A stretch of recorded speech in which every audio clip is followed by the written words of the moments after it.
Hello friends, welcome to நாகுவின் சமையல். நம்ம இன்றைக்கி வந்து டீயும் பாலும் வெல்லம் வச்சு போட போகிறோம். அது எப்படி போடுறதுன்னு இப்போ பார்க்கலாம். இப்போ தான் எங்கள் சேனலை ஃபஸ்ட் டைம் பார்க்குறீங்கன்னா கீழே இருக்கிற ரெட் கலர் சப்ஸ்கிரைப் பட்டனை கிளிக் பண்ணுங்கள். கூடவே இருக்கிற பெல் ஐக்கனையும் கிளிக் பண்ணுங்கள். அப்போ தான் நாங்கள் போடுற வீடியோ எல்லாம் உங்களுக்கு நோட்டிஃபிகேஷனாக வரும். இப்போ பாருங்கள், இதில் வந்து நான் வந்து பால் போட போகிறேன் குழந்தைங்களுக்கு. இதில் வந்து எனக்கு டீ போட்டுக்க போகிறேன். இப்போ இந்த பால் போடுறதுக்கு வந்து 2 டம்ளர் பால் எடுத்திருக்கேன்னா அந்த 2 டம்ளர் பாலுக்கு பார்த்தீங்கன்னா இந்த அளவுக்கு வேணும் நம்மளுக்கு வெல்லம். ஏன்னாக்கா வெல்லம் இந்த அளவுக்கு போட்டோம்னா தான் சரியாக வரும். நம்ம வந்து இப்போவே வெல்லத்தை போட்டுறணும். நம்ம பால் அடுப்பில் வைக்கிறப்பவே வெல்லத்தை போட்டுட்டு நல்லா அதை கொதிக்க விட்டுறணும். அந்த வெல்லம் வந்து நல்லா கரைஞ்சிரும். இப்போ அதே மாதிரி டீக்கு எடுத்து வச்சுருக்கேன் அந்த பால்லையும் அது வந்து 1 டம்ளர் தான். அதுக்கு வந்து இந்தளவுக்கு நான் வெல்லம் சேர்க்குறேன். இது வந்து டீ போட போகிறேன், அதனால் இதில் இந்தளவுக்கு வெல்லம் சேர்த்துக்கினா போதும். இப்போ நம்ம அடுப்பு ஆன் பண்ணிவிட்டு நம்ம பாலை காய்ச்சி எடுத்துக்கலாம். நான் இந்தியாவுக்கு போன தடவை போயிருக்கையில் நிறையா பேர் வீட்டில் வந்து ஜீனி தான் யூஸ் பண்ணாங்க. அப்போ நான் எல்லார்ட்டையுமே சொன்னேன், ஜீனி யூஸ் பண்ணாதீங்க, வெல்லம் யூஸ் பண்ணுங்கள் டீ போடுறதுக்கு காஃபி போடுறதுக்குன்னு. ஆனால் யாருமே கேட்கல.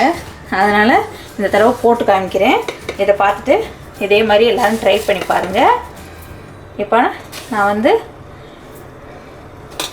இங்கே வந்து சொசைட்டி டீன்னு இந்த டீ கிடைக்கிது. இதுதான் நான் இப்போ போடுறேன். இந்த டீ தூள் இப்போ போட்டிருக்கேன்னா இது நல்லா கொதி வரட்டும். 1 கிலோ 1/2 கிலோன்னு வெல்லம் வாங்கிட்டு வந்துட்டு அதை வந்து நுணுக்கிட்டு நல்லா இது வச்சு நச்சு எடுத்துகிட்டு அதை வந்து ஒரு டப்பாவில் போட்டு வச்சுக்கிட்டோன்னா நம்ம ஜீனிக்கு பதிலாக வெல்லத்தை யூஸ் பண்ணோம்னா உடம்புக்கு ரொம்ப ரொம்ப நல்லது. இப்போ பாருங்கள், இந்த டீ வந்து பொங்கி வருது. இதை வந்து இப்போ நம்ம சிம்மில் வச்சிடணும். வச்சுட்டு கொஞ்சம் நேரம் கொதிக்கட்டும். அது நல்லா இது பால் வந்து இன்னும் பொங்கலை, பொங்கி வரட்டும்.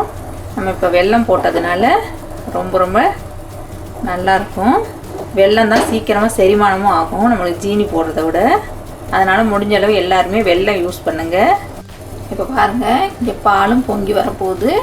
பாலும் பொங்கி வந்ததுக்கப்புறம் நம்ம கொஞ்சம் நேரம் சிம்மில் வைக்கலாம். இந்த மாதிரி நல்லா பொங்கி வந்த உடனே நம்ம வந்து சிம்மில் வச்சுட்டு கொஞ்சம் நேரம் கழிச்சிட்டு அதை இது பண்ணிடலாம். இப்போ நான் வந்து டீ வச்சுருக்க அடுப்பை வந்து ஆஃப் பண்ணிட்டேன். இப்போ பால் மட்டும்தான் கொதிக்குது. இப்போ வந்து பால் வச்சுருக்க அடுப்பையும் ஆஃப் பண்ணிட்டேன். நீ நம்ம இது போன்விட்டா பூஸ்ட்டு அந்த மாதிரி ஏதாவது ஒரு இதுவை சேர்த்துக்கலாம். இப்போ நான் வந்து குழந்தைங்களுக்கு பாலுக்கு வந்து இதில் பூஸ்ட்டு போட்டிருக்கேன். பூஸ்ட் போட்டுட்டு ஒரு வடிகட்டி வச்சுருக்கேன். ஏன்னா நம்ம வந்து வடிகட்டிக்கணும். வெல்லம் போட்டு காய்ச்சினதுனால அந்த பாலில் வந்து கல் மண் எல்லாமே இருக்கும், தூசியெல்லாம் இருக்கும். அதுக்காக அதை வடிகட்டிட்டு நம்ம இதில் இப்போ ஊற்றிக்கலாம்.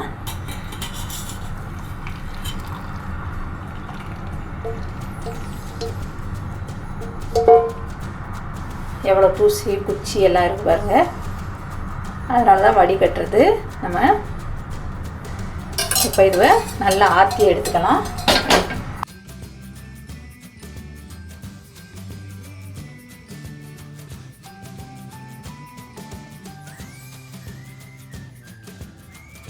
இப்போ டீ வந்து நான் வடிகட்டி எடுக்க போகிறேன்.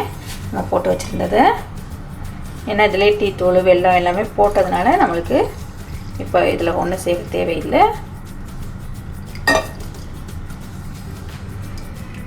இப்போ நமக்கு டீயும் ரெடி ஆயிடுச்சு. இனி இதுவையும் நம்ம ஆற்றிட்டு ஒரு கப்பில் மாற்றிக்கலாம். இப்போ பாருங்கள், டீயும் இங்கே ரெடி ஆயிடுச்சு, இங்கே பால் ரெடி ஆயிடுச்சு. இதே மாதிரி நீங்களும் உங்கள் குழந்தைங்களுக்கு வெல்லம் போட்டு இனிமேல் பால் போட்டு கொடுங்க. இந்த வீடியோ உங்களுக்கு பிடிச்சிச்சின்னா லைக் பண்ணுங்கள், ஷேர் பண்ணுங்கள், சப்ஸ்கிரைப் பண்ணுங்கள். கூடவே இருக்கிற பெல் ஐக்கனையும் கிளிக் பண்ணுங்கள். தேங்க்யூ.